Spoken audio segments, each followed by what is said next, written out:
Welcome, Verlaine Crawford to Empower Network TV. Andrew and I are very excited to be interviewing you today. Thank you. I'm really happy to be here. Well, you mentioned just off air that you saw an interview, because I'm going to tie this right back to what you just said. You saw me say something in an interview. What did you hear me say in an interview? And then why did that resonate with you, please? What I saw you do in your interview last year was that you said that the idea for the Empowerment Network came from you were talking on the phone, and then you just happened to look up in the sky, and all of a sudden this idea popped into your head of a kind of network that would bring together various coaches and people across the spectrum of teaching and helping people. In that process, then it began to develop. And why that touched me is because that's the way I've been working in the world.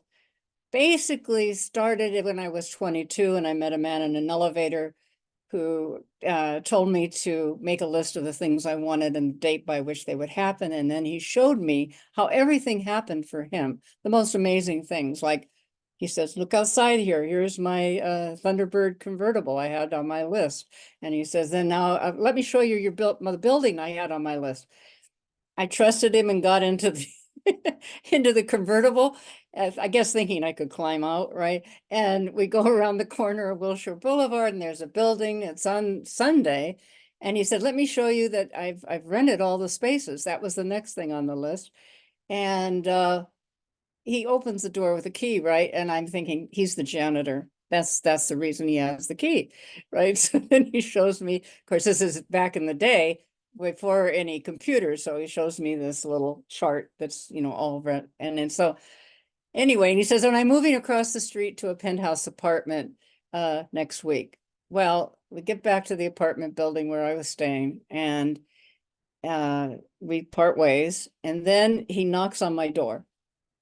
I thought, what does he want now?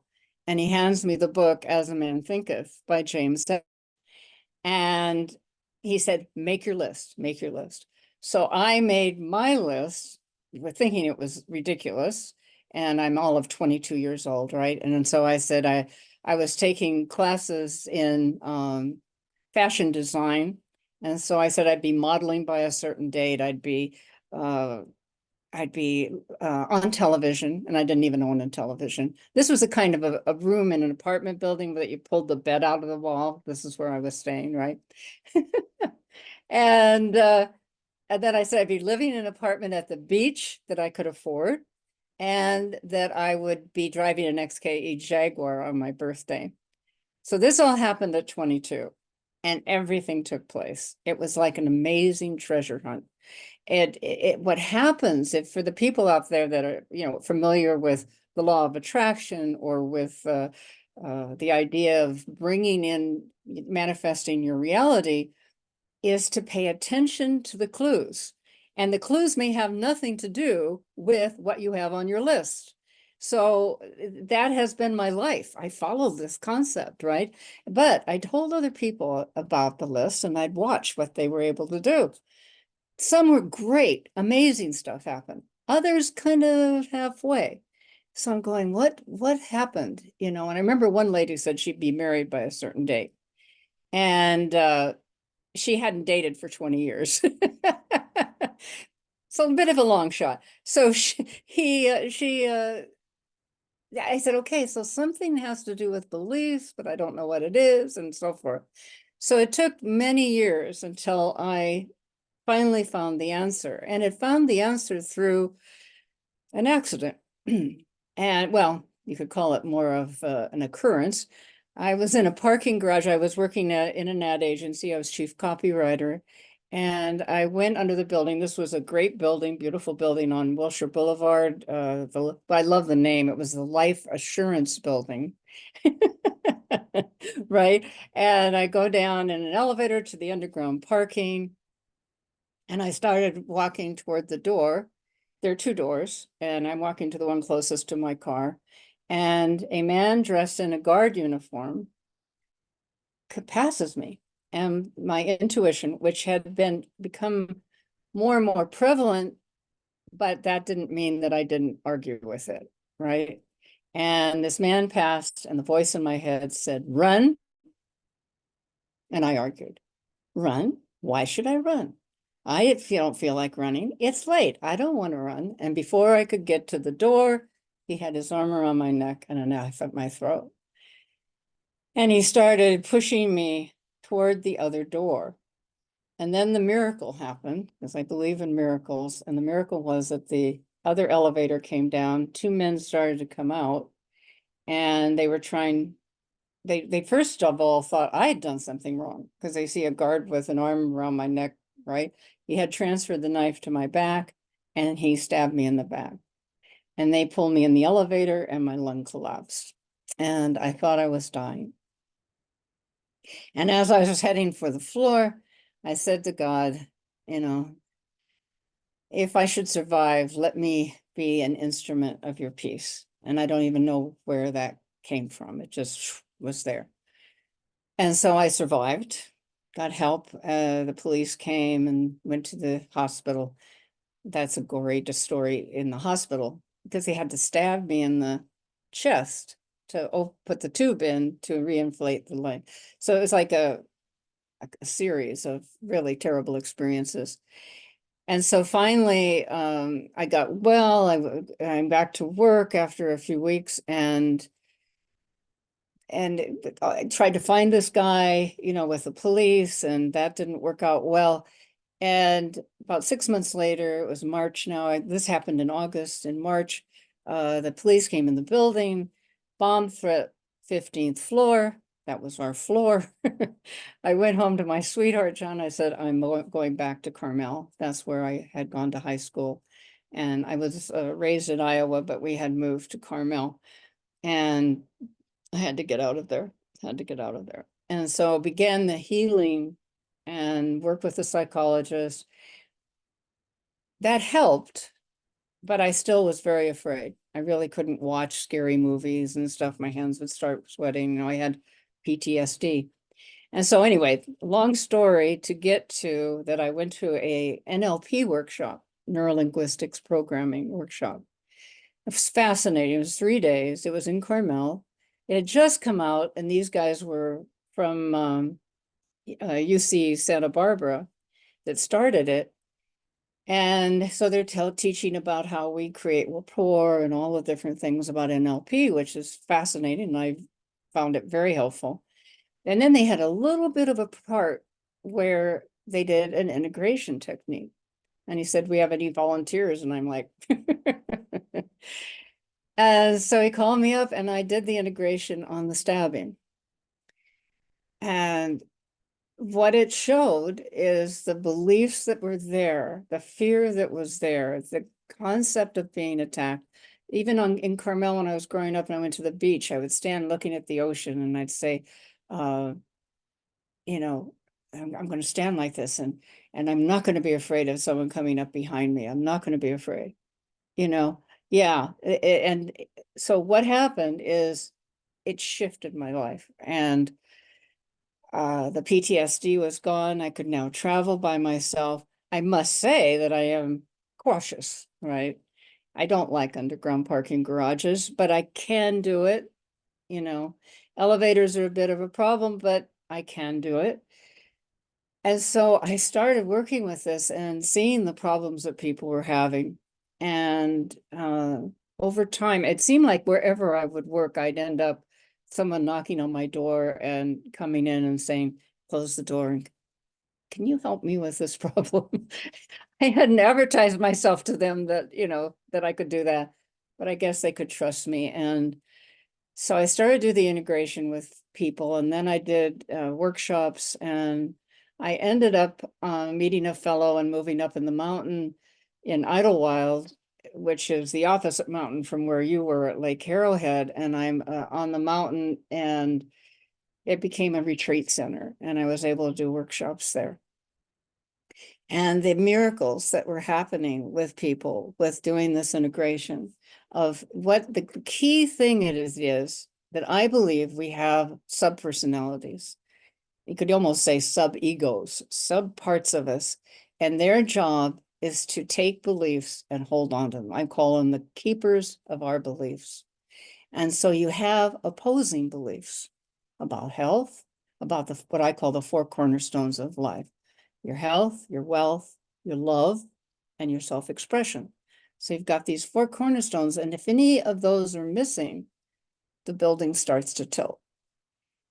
And often, someone can have lots of wealth, they can be healthy, they can have love in their life, and they're going, what's missing? What's missing? And the creative aspect of their life is missing, right? That's how it works. So anyway, that's where I am. And The Power of Wholeness is the book that I've written recently, which was a rewrite of the book I wrote first, which was Ending the Battle Within. We have this battle between these opposing beliefs. And I see so many people who are coaches and counselors who talk about, we're going to get rid of those beliefs. Well, the way I look at it is we think of ourselves as captain of our ship, master of our fate, right? But I see it as a pirate ship, and the crew is planning mutiny. So you've got this whole crew, right? And you can't make them walk the plank. That's what is, we're going to get rid of it, right? No, they have to stay on the ship. And you got some down in the hold and they're in chains, yeah. And they yell up, let's take a credit card tour of the world. You get out there. And then every so often they'd get up and you're taking a credit card tour of the world, right? And before you know it, the money is gone. It's just gone. So the idea is that we've got to talk to them. We've got to negotiate. What are you doing for me by stopping that wealth coming to me? What are you doing for me by having no love in my life? No, personal loving relationship. What are you doing making me sick? And guess what? They always have an answer. They always think they're doing something for you, even if it's the worst thing. Even if you get cancer, they think they're helping you. Why? Often it's because you want to get out. Everything seems like there's no way out, and so that part of you says, okay, here's a very respectable way to go out, without having to commit suicide and so forth. Although some people do, and that is understandable because they haven't been able to create that wholeness within us. And once you start doing this, I do it for the simplest upset. What are you doing for me by getting crazy because of the local certain political actions that are going on? What are you doing for me? Like you're going to get sick and die because of what's going on in Ukraine, right? What are you doing? And so you ask, what are you doing? And they start telling you that, well, you have to react that way because this is normal and this is the way it is. And this is your belief, right? And the other side is going, I want to be peaceful and calm. I don't want to have to deal with this in that way. I want to be able to see it, understand it, find it difficult, but not make it me crazy, right? And then you bring them together and you send them the creative part of you to come up with ways in which that can change, that they can work together. And it's a fabulous, so quick, so fabulous that when I went to Japan, I'd have an hour with the Japanese people with a translator, right? In the first half hour, I'd be able to find the problem, because you're not asking, where did it begin? What did your mother say to you? It's what you believed out of the events that you created, okay? That you created, I said. So by the middle of the experience with them, they were crying or like, because of, everything. And I go around the table, I give them a hug, and then I put them back together again. And they're cured. I mean, that's a long shot to say they're cured, but to say that they are feeling better and a good chance that the healing is going to take place because those parts are now together. Wow. Verlaine, I'm gonna turn this over to Andrew right here because I can see Andrew's just Andrew, what are your thoughts here on what Verlaine is? I want a hug.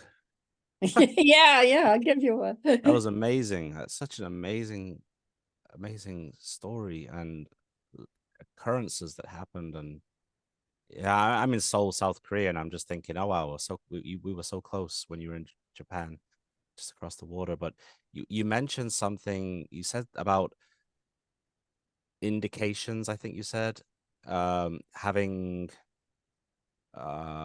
awarenesses or insights and then following them. What could you talk a little bit more about that, about how we notice those insights and how we Oh, can be absolutely. aware of them? Yes. Yeah. The key words I would say about that is what something gets your interest. Okay. So I could explain what happened in this journey at 22 because it's just so amazing to me. So I had written down that I would be modeling. Okay. And I mean, it's not an impossible thing, but that's what I wrote down. So I'm working as I'm going to this fashion design school. I'm working as a cocktail waitress in a hotel, very nice place. And I overhear people talking about tryouts for a play about the Fountainhead. Now I had by Ayn Rand. Now I had read The Fountainhead in college, and it just kept me awake all night. And I was walking with the book, you know what I'm saying?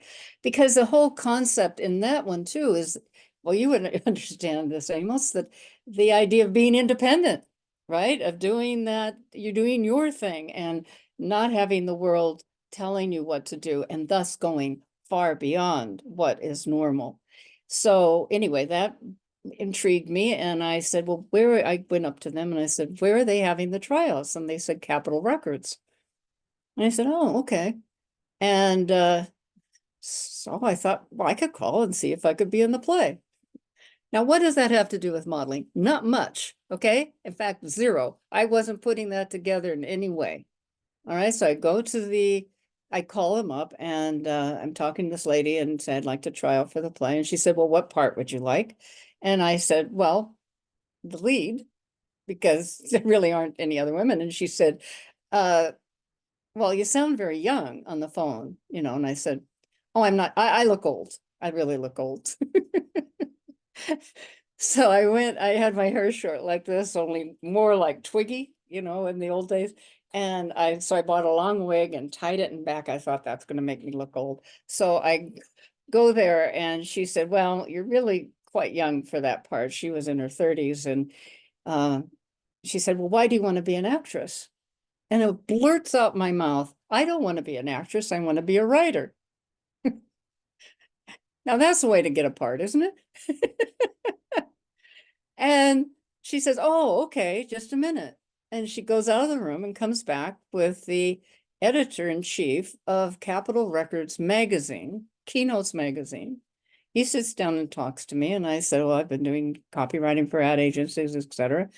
And he said, how would you like to be assistant editor on the magazine? I said, I've always loved magazines. I would love to do it, you know? So I am now with the cocktail job, with the fashion school. I'm at Capitol Records. And, and I met the lady who was the art director. And about a month later, she said, about in keeping with the list, she said, how would you like to model for the magazine? So I ended up in a picture with a stereo that you sit on, right? They'd have like a bench-like stereo. And, you know, I'm modeling a stereo. I didn't ask for the cover of Vogue, right? I just said modeling. So I'm then, I got a phone call from a fellow I had dated in the past, and he said, how would you like to be on TV? Now this is, God, when was this? I was 22, so it's a long time ago. It's in the middle 60s, all right? Believe it or not. You see, I look old, right? Uh, I actually, I have to say it because my mom always did the same. She'll always look young for her age. I have turned 80, if you can believe that. I don't believe it. I thought you were in your 60s. Yeah, thank you. Get out Thank of you. here. I Wow. can't believe it. And I still feel like I'm 35, so it doesn't make any sense at all. So anyway, he calls me up and he says, how'd you like to be on TV? And it was a computer dating game. And of course, this was long before the PC and dating games on computers. And he said, you don't get paid, but you get to go to the Magic Castle. So I'd always wanted to go to the Magic Castle. I see myself on TV, biting my lower lip. And the game turned out terrible, but I got to be on TV. So now I call my mom up and I say, I'm going to go look for an apartment at the beach. It's the next thing on the list, right? I don't think I told her about the list exactly. Later, I guess. So, because, you know, she always thought it was a little strange anyway. And that ties right in with channeling and all the other stuff that I do, because I did believe in angels, and I did as a child. And she would say to me, you see leaves on trees when the trees are bare, right? So I guess that meant something that I was telling them that I see something and it wasn't there. So anyway, so what happened? Oh, I got to go to the Magic Castle. That we talked about that. And then I went to the beach. I had her drive with me.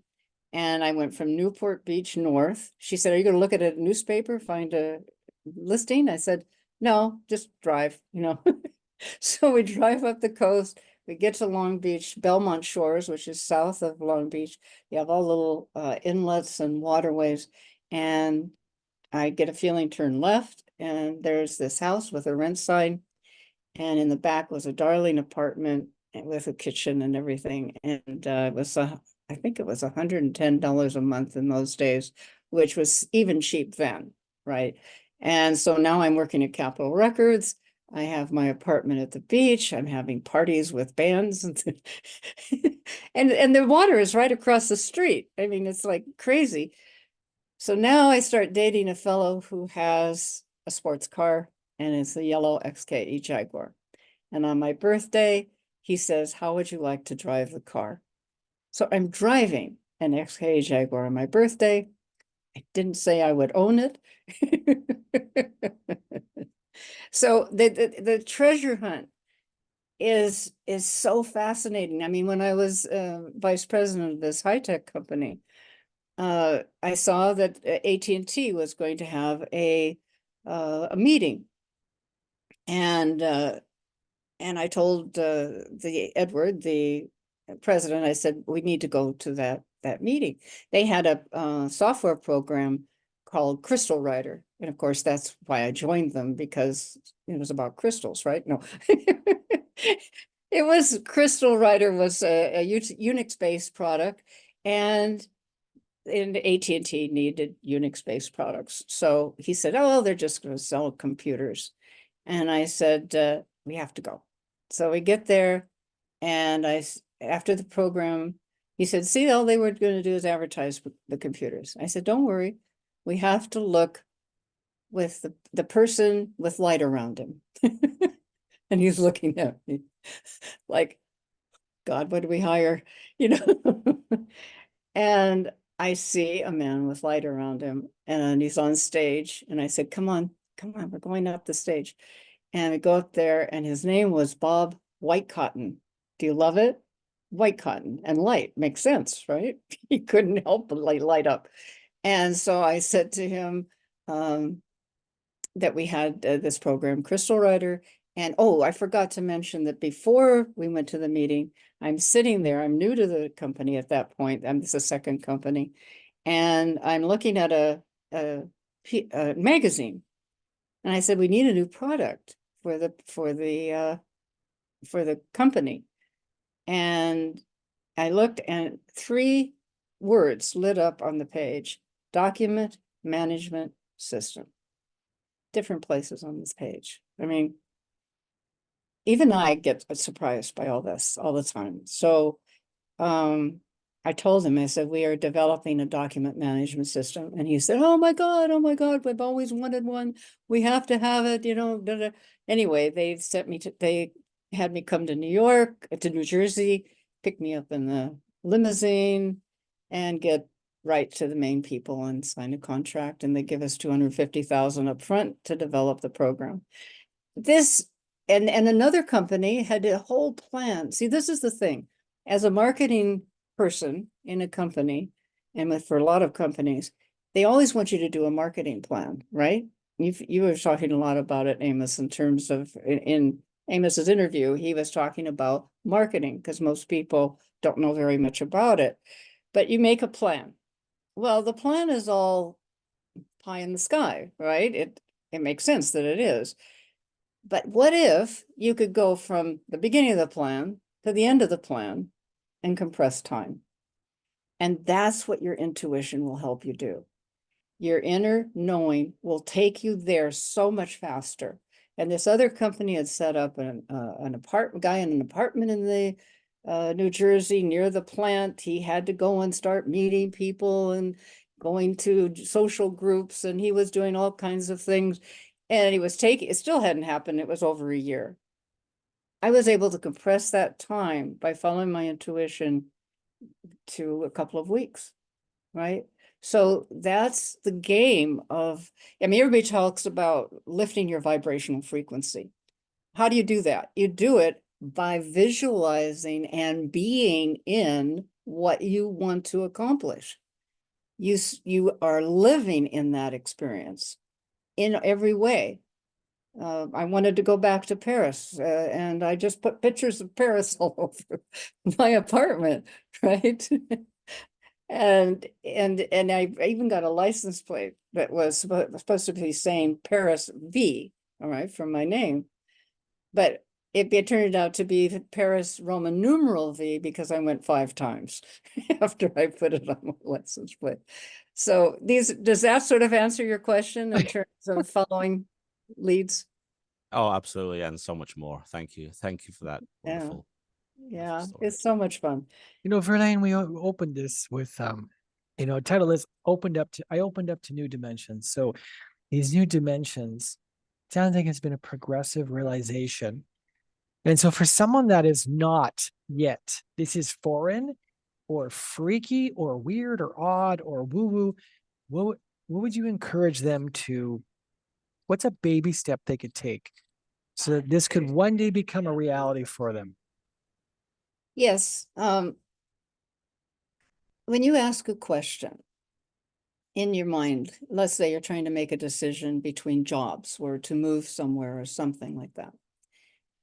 The first answer is almost always your intuition. Okay?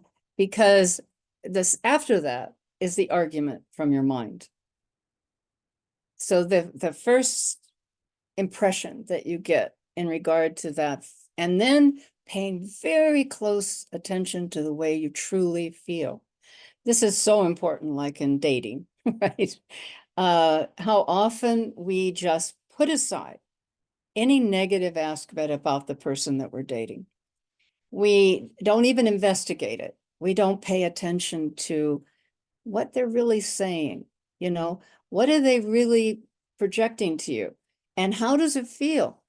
And as often it is in our stomach or gut, as people say, that feeling, or just a feeling of a little bit of queasiness. That is so important. And when you're driving, be very aware of any voice that's, or a sound or a feeling to turn the wheel. I mean, my partner, John, he avoided being hit by a truck. And the voice said, turn the wheel to the right. Boop. He did. The truck was right there. We have to pay attention to that inner voice. So how do you get to more in tune with it is spending some time being quiet and maybe even writing down questions that you have about your life or things that you would like to have. And then, kind of look at answering that question. Sometimes people say, right, answer it with your left hand, which sounds a little bit difficult, or the hand that you don't usually use. The point is that you're getting in touch with that inner connection. Everybody has it. We all have guardian angels, all. 100% of the world has a guardian angel, every person. And you have a soul, right? You are a physical person that is created by a soul. And that soul energy is all around you. That's in your auric field. And it resides or centers in your heart. And I don't know if you've had people talk about heart math and what they found, that actually, and scientists have found that the heart has neurons. It is also a brain. And interesting, in the East, the Far East, when people speak of their mind, they point to their heart. Okay. And Greg Braden has a great thing of just, touch your heart, hold your heart, and then talk about what you're grateful for, what you're grateful in your life. And that centers you, that starts bringing you back to the present. What else can I say about that? Your guardian angels are standing next to you as my guide. I call Ixaka.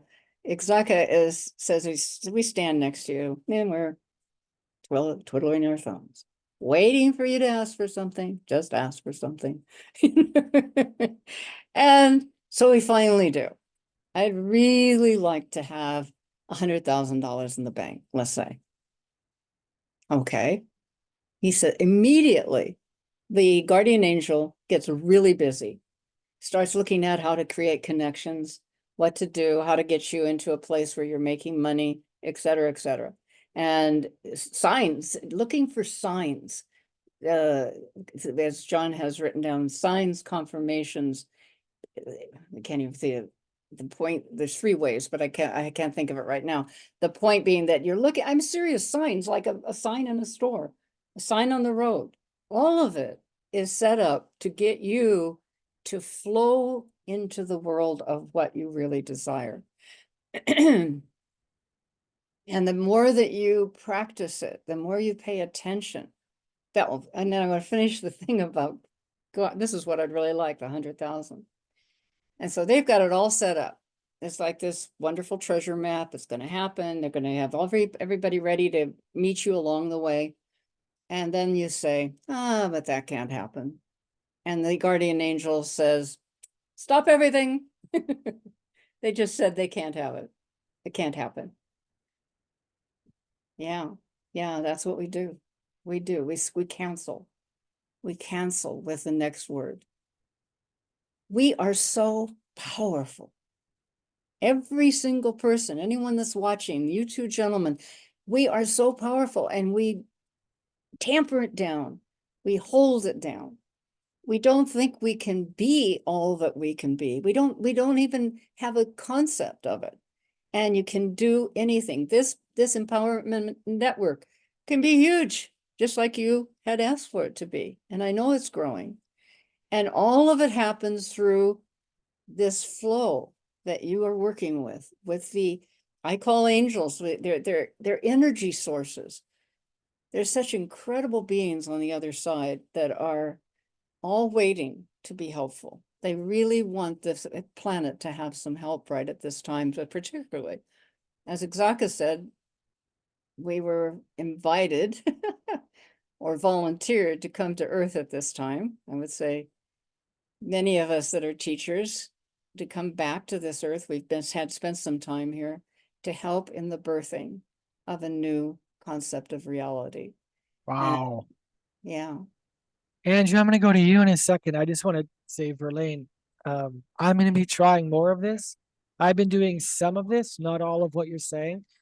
And I've seen how it's changed my life the last 14 months.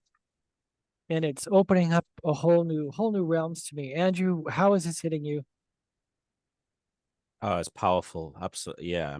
It's exactly what I think I asked to hear, to be honest. It's what I want to say. I was gonna say needed to hear, but I'm thinking, hold on, no, I was asking to hear this. This is what I wanted to hear about, in terms of trusting my intuition, in terms of trusting the signs that I've seen, and moving forward with faith.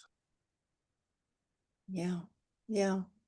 Oh yeah, it's so difficult because a birthing is difficult.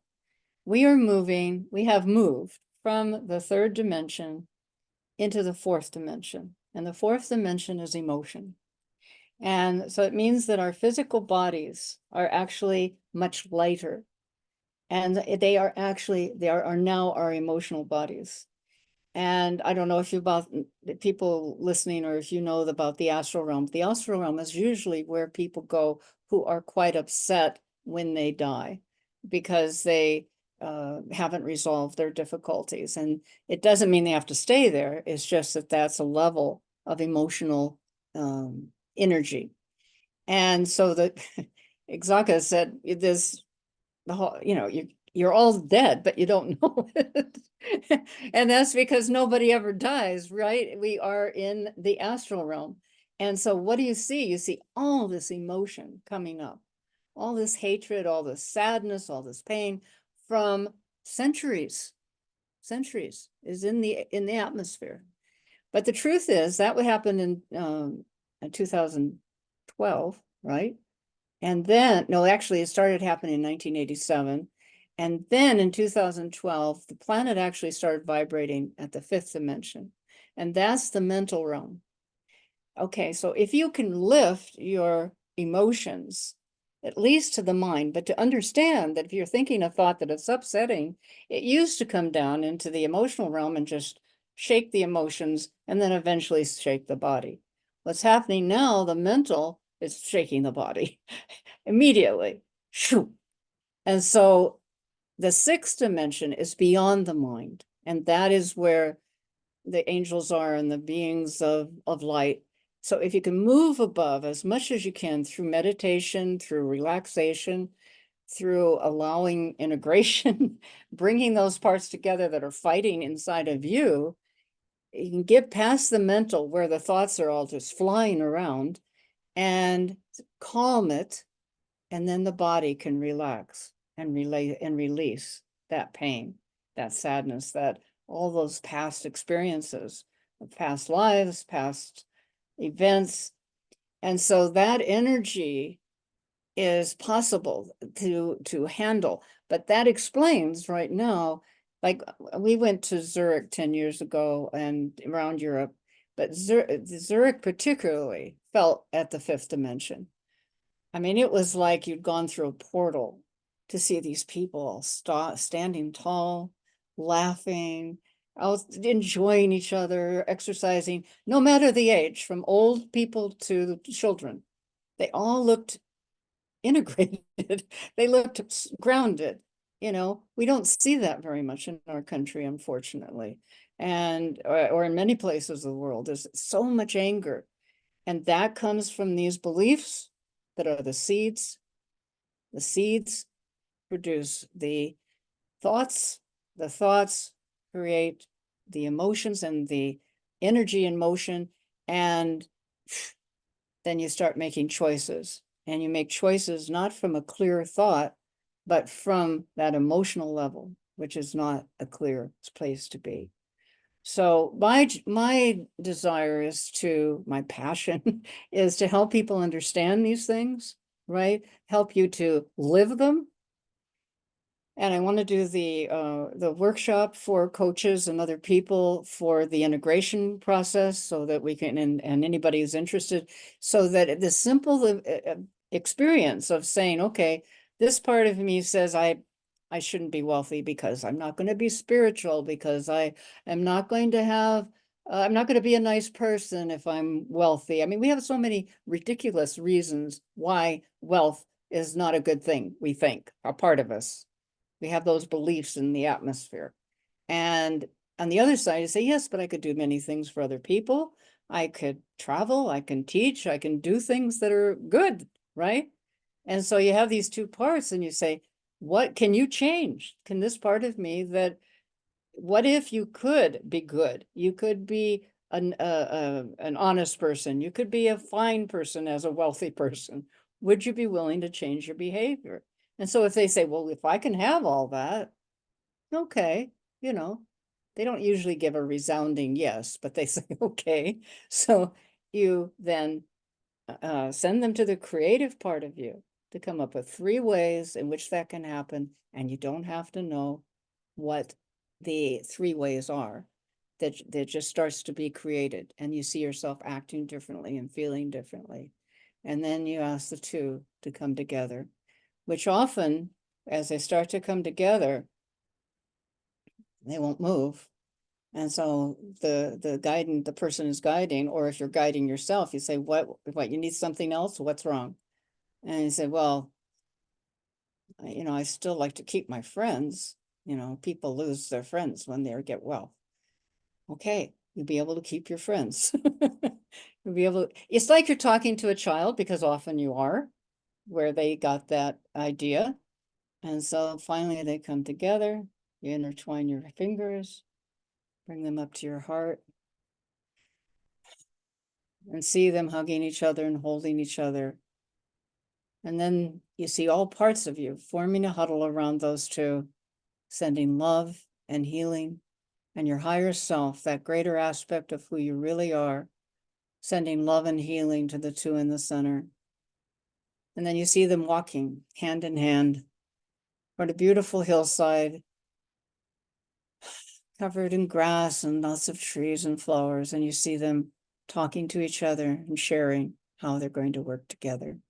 I should have had you go through this with me, but maybe you did.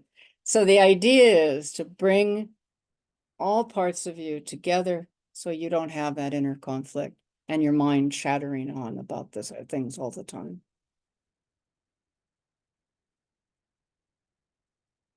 Wow. What an interview. Thank Thank you. you, Verlaine, for opening up to new dimensions and helping us have a little taste of that. I know that's impacted Andrew and myself very much so. ENTV, if you've been listening, you've been watching Verlaine Crawford demonstrate a process by which she has transformed her life more and more over the last decades.